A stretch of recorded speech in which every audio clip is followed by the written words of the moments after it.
In the 17th century, the Dutch Republic, or more formally, the Republic of the United Seven Netherlands, was the envy of all of Europe, described by historian Richard Unger as the most prosperous economy in Europe, and probably the world at the time.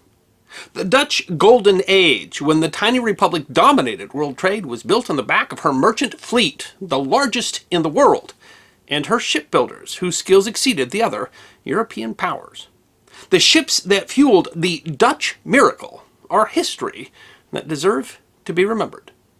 From approximately the middle of the 15th century, the area called the Netherlands became unified under first the Dukes of Burgundy, and then after Mary of Valois, the last Duchess of Burgundy, married Maximilian I of Habsburg, as part of the far-flung European Habsburg Empire. Under Mary's grandson Charles, the empire extended to include territory from Germany to Italy, as well as Spain, then a world power due to their colonization in the Americas. The imperial states of the Habsburg Netherlands were called the 17 Provinces, covering the nations now generally referred to as the Low Countries, the Netherlands, Belgium, and Luxembourg.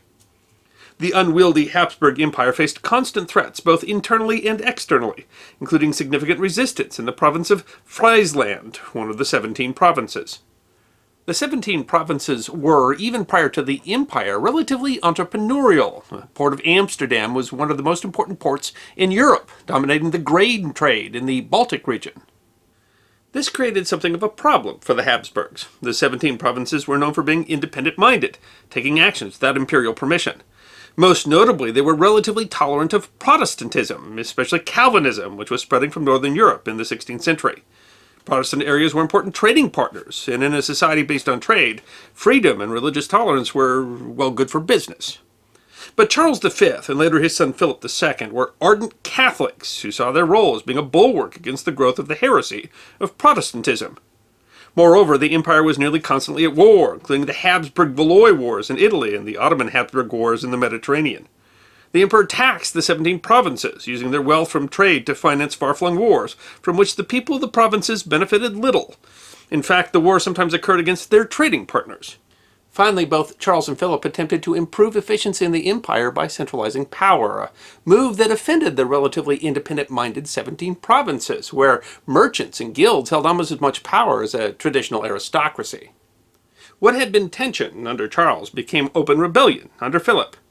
The Dutch rebellion was a conflict between Spain and the 17 provinces that became embroiled in greater European politics, transforming into what became known as the 80 Years' War, or the Dutch War for Independence. In the end, the Habsburgs were able to retake and maintain control of the southern provinces, but the 7 northern provinces were able to resist, forming the Republic of the Seven United Netherlands, or the Dutch Republic, in 1581, although the Republic would not be formally recognized until the end of the 30 Years' War and the 1648 Peace of Munster. The Dutch Republic was small and urban, with a population of just 1.5 million. The population of France at the time, by comparison, was 18 million. And it was extraordinary. Born from a devastating war, the tiny Dutch Republic would become the most prosperous nation in all of Europe, a center of commerce, science, and art. It would produce a golden age of art that included Rembrandt van Rijn and Johannes Vermeer, of philosophy, including René Descartes and exiled Englishman John Locke, and science, including Antoine Philippe van Leeuwenhoek, generally acknowledged to be the inventor of the microscope, and astronomer Christian Huygens, who made many improvements on the telescope, discovered the rings of Saturn, and invented the pendulum clock, as well as prolific cartographers Willem and Jan Blauw. But the driving force behind all of this was trade and the Dutch merchant fleet, which eventually included more than 2,000 ships, more than the fleets of England and France combined, nearly half of the ships in all of Europe. Historian Richard Unger explains, the Golden Century saw a prodigious expansion in all phases of the economy. Though agriculture enjoyed considerable improvement, the growth in output and employment was based heavily on commerce. It was trade, goods carried on Dutch ships, which was the source of the prominence of the northern Netherlands on the economic stage of Europe. Dutch ship design and construction were the envy of 17th century Europe.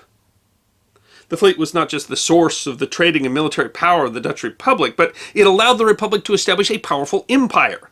The website of the Dutch Maritime Museum explains, thanks to shipping, trade with the Dutch East Indies flourished. The Dutch East India Company was founded and Amsterdam developed into the warehouse of the world. Goods from all corners of the world came to Amsterdam and were traded here for lots of money. There are many explanations for this extraordinary period in Dutch and European history. Relative religious tolerance fostered free thought. The 80 Years' War had created religious refugees, with Catholics moving to the southern provinces and Protestants moving to the north. The so-called Protestant work ethic, which emphasized savings and education, is seen by some historians as an underpinning of the Dutch Golden Age. Others note that the Netherlands had a long history of trade, going back to the period when textile manufacturers in the Netherlands had produced the best cloth in all of Europe, and the dominance of the grain trade. Richard Unger argues that much of the Dutch dominance in shipbuilding and cartography came from Portugal, ironically from the period when both were connected via the Habsburg Empire. The technology then flourished in the Netherlands, beyond the relatively restricted Catholic Portugal. Certainly a great part of the story of the Grand Dutch fleet owes itself to a man who described himself as a poor farmer, with wife and children. In 1594, Cornelius Corneelzoon van Uitgeest, a farmer who had married a miller's daughter, built a windmill-powered sawmill. The ingenious device used a crankshaft to transfer the circular motion of a windmill into a sawing motion that also used a rack and pinion crankshaft to advance the log. His patrockmolen, or post mill, was a game-changer, as the design website Core77 explains. The importance of the wind-powered sawmill taking off in the Netherlands cannot be understated. Wood production didn't double, triple, or quadruple. It grew by a factor of 30, or 3,000%. It was all in the time savings. Using the pit saw method, sawyers could process 60 logs over a span of 120 days. Using a wind-powered sawmill, they could break down 60 logs in 4 or 5 days. What used to take 4 months now took less than a week. The unique nature of the Dutch Republic allowed a revolution in shipbuilding. The Dutch understood trade and so built a different kind of ship. Most European powers at the time expected their merchant ships to be easily convertible to warships. A January 1930 issue of the Economic History Review notes how the reasoning applied in England. There were practical considerations. The king's fleet might be destroyed, in which case the duty of defending the kingdom might revert to the merchantmen. The system was reinforced by policy, the journal continues, by navigation acts, giving preference for monopolies to English shipping, by bonuses to the builders of ships of force, by remissions of customs duties, by prohibitions to sell ships of fighting capacity, by penalties to such masters as would surrender their ships without fighting, and finally, by much reiteration, English ships were reminded of their patriotic duty to build large and defensible ships. But the cost of this policy was simple. Heavier ships with their greater width above the waterline had smaller holds that could carry less cargo, and yet were more expensive to build. The Dutch saw things differently. In the 16th century, they developed the flout. The website Maritime Logistics Professional explains. Previously, ships tended to be built to perform the dual role of fighting battles and carrying cargo. Thus, their construction was fairly robust, and they carried cannons, ammunition, and combat personnel. The Dutch did away with that. The flute was lightly constructed, carried only sufficient armament to fend off pirates, and the entire crew was working sailors. To maximize cargo capacity while minimizing crew size, the main deck was relatively small, but the hull bulged out on the sides, creating a fat-bottomed or pear-shaped cross-section. The flout was relatively slow, but made up for the lack of speed with much greater cargo capacity. Maritime Logistics Professionals continues. Typically about 80 feet in length, they operated with a crew of about 35 men. They could carry twice the cargo of their counterparts at half the cost. This reduced cost was combined with a greater efficiency that came from the nature of the Dutch Republic, an empire built on trade that avoided many of the tariffs and bureaucratic limits of their competitors. Dr. Donald Harold of Brigham Young University expounds, the ability of Dutch shippers to effectively compete with entrenched merchants like the Hanseatic League in the Baltic or the Portuguese in Asia stemmed from their cost-cutting strategies. Not encumbered by the cost and protective restrictions of most merchant groups of the 16th century, the Dutch trimmed their cost enough to undercut the competition, and eventually establish what Jonathan Israel has called world primacy. The Economic History Review notes, for example, that because capital was abundant in the Republic, Dutch merchants could borrow money at customary rates of 3.5% to 4%. In England, the legal rate was 6%, but because the crown often borrowed at much higher rates, it could be much higher, 10% or more. English shipwright Charles Devant complained in 1699 that high rates drove English merchants to care not to deal in any but rich commodities. It is the bulky goods, whose returns are not such great profit, that breed most seamen and are the most nationally gainful. But such goods cannot be very much dealt in, where interest is high. Moreover, the Economic History Review writes that the Dutch benefited from a central location along rivers and the plentiful capital, the trading center of Amsterdam. The chief producing regions were Norway, Germany, and the Baltic regions. For all naval commodities, the Dutch were far and away the best customers. Their merchants made large purchases at the season when prices were lowest, paid punctually in goods, in Rijksdollars, or in bills of exchange on Amsterdam, and allowed generous credit in their dealings with native merchants. In fact, the review argues that Dutch foreign investments and trading partnerships often allowed Dutch shipwrights to acquire Norwegian masts and timber at lower rates than could be acquired by Norwegian shipwrights. The Dutch could simply build and operate their ships much more cheaply than their competitors, even though they were paying their tradesmen and workers more. The result is that Dutch merchants were simply able to outcompete other nations, underselling them. British diplomat Sir George Downing complained, "And for our English ships, they are rather tubs than ships. I do not know of anything more worthy for His Majesty and the Duke of York in point of trade than to force those that trade from London to Norway and the Baltic to employ our own shipping and put upon them the building merely for bulk without any guns, steerage, or roundhouse, whereby she may carry a great deal and be sailed with a few men." He goes on, "The question here is whether it is not better to have ships of our own, though without guns, and your own seamen employed, than to have foreign ships and seamen employed." But both the English Crown and conservative English shipwrights were reticent to change and tried to control the competition through policy. When England passed the Navigation Acts in 1660, their goal was to exclude foreign trade via tariffs. The result was to limit the sort of bulk cargo that the Dutch ships could carry. English merchants became uncompetitive in the Baltic, and ironically, the cost of timber, a bulk item used for building ships, skyrocketed as the foreign bulk carrier ships that carried timber were subject to the taxes prescribed in the Act. By contrast, the Economic History Review notes, the number and excellence of the merchant ships belonging at this time to the maritime provinces of the Netherlands were marvelous in the eyes of all Europeans, astonishing even to the Dutch themselves.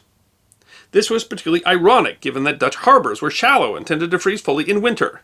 The review continues, "It was, an Englishman observed, such a spot as if God had reserved it as a place only to dig turf out of. Yet this was the land that by popular count launched 1,000 ships a year, and sent them out on giants' errands through all the seas of the world."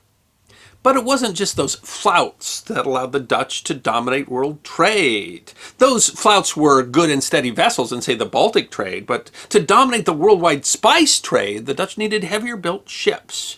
But one of the strengths of Dutch shipbuilders at the time was that they had a greater ability to innovate and specialize. And evidence comes from one of the most notorious shipwrecks in history.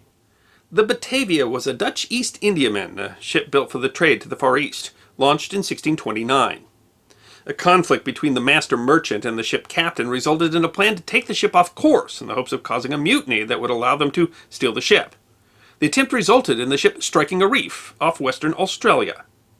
The plight of the survivors is a harrowing tale where the former captain and a small band conspired to murder 110 of the ship's survivors, many of them women and children.